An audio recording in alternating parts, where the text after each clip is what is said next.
Hey everyone, my name's Phil Stamper. Today on The Hot Mess, we have entertainment news battling out to determine who's the winner and who's just another hot mess. First, from the world of professional wrestling, in a battle between Jeff Hardy and Linda Hogan. Linda Hogan, the ex-wife of professional wrestler Hulk Hogan, is promising to write a tell-all book about the world of professional wrestling. And of course, we'll have a lot of intimate details about her relationship with Hulk Hogan. Meanwhile, Jeff Hardy, the TNA World Heavyweight Champion, has received a custom-made title belt that has fans in a little bit of an uproar. It kind of looks like the Batman Nightfall mask from when John Paul Valley was Batman, painted gold and plugged in front of his title belt with like lines down the side to represent the different colors that Jeff Hardy wears. It is a little bit of a mess, but the hot mess is really Linda Hogan. Linda Hogan, if you write a book, who's going to buy it?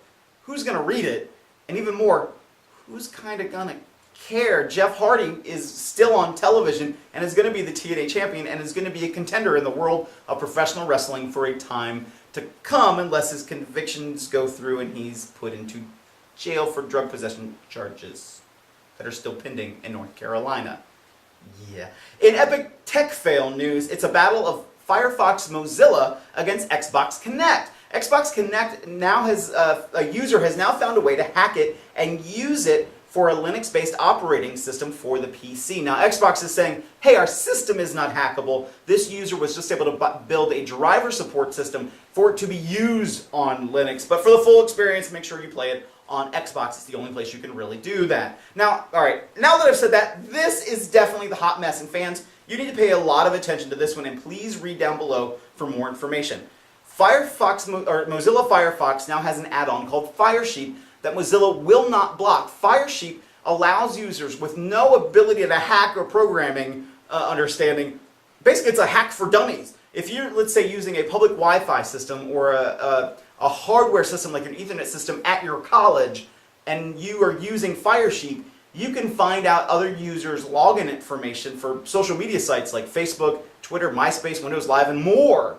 But there are ways to protect yourself, so please make sure you do that down below. But Firefox is not blocking it because they're an open source system and don't want to control users' content like that. Again, there's ways to block it. Please read all the information down about it below. Xbox Kinect being able to be used on different systems, I think that just increases the viability of its use. And I'm not saying that all of a sudden now we're going to have PCs everywhere that people are going to be doing like this to move screens and touch things. I think we're still a few years out from motion control systems that are really best utilized on a PC, but this does, again, open up the viability for it, and Xbox has already said that the Kinect system will allow the 360's life cycle to be extended another possibly 5 to even 7 years. So there's a lot of good uses that could come out of the Kinect system.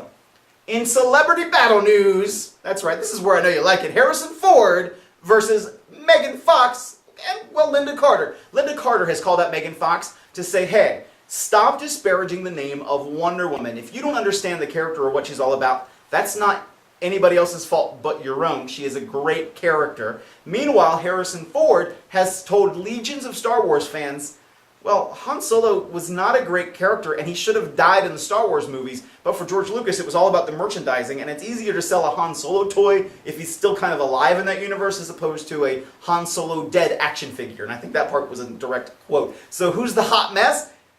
Well, she's hot and she's a mess. Congratulations, it's Megan Fox. Megan Fox, apparently rumored to have such an ego in Hollywood. Well, she's been difficult to work with and kicked off Transformers 3. There's been other projects she's been kicked off of. Megan Fox, if your head is that big that it's so hard to work with you and nobody else can be in the room with you, I don't know if you're going to have much of a future in entertainment. At least not in Hollywood. And in our last battle for the day, it's the battle of Matt Lauer. And yet, I'm sure you know where I'm going with this one. On Matt Lauer this week, he interviewed former President George Bush and Kanye West. Kanye West being very upset about the interview, tweeting afterwards that he felt like he was portrayed as the bad guy. Meanwhile, President George Bush used the word mistake over 24 times when talking about his presidency. Now, critics, of course, are panning him, saying, hey, we were right all along, all this stuff was a mistake, you should have known better, you were the president. But the hot mess is Kanye West. Whether you love or like, or don't like or hate George Bush, he was our president for 8 years. He's not going anywhere. He's going to be in our history books forever. Kanye West, who's going to remember you in 10 years? Kanye West has canceled a performance on Today's Show for Black Friday, the day after Thanksgiving, saying, well, obviously I'm not going to go on there now. NBC did release the full interview that was like, we don't understand the context that he's coming from, and some people are wondering what is kind of up with Kanye West. George Bush, on the other hand, is now alleged to possibly have plagiarized parts of his book. Now I'm going to read this because I don't want this attributed to me. Huffington Post Ryan Griff found several passages appearing to be lifted from his advisor's books. So I'm not sure really what's going on there, if it was utilized with permission or sourced or how that was all put together. I have not seen the book myself. But if that's true, could George Bush be guilty of plagiarizing other people's works? Fans, thank you very much for watching The Hot Mess. You have a good one, and we'll see you next time.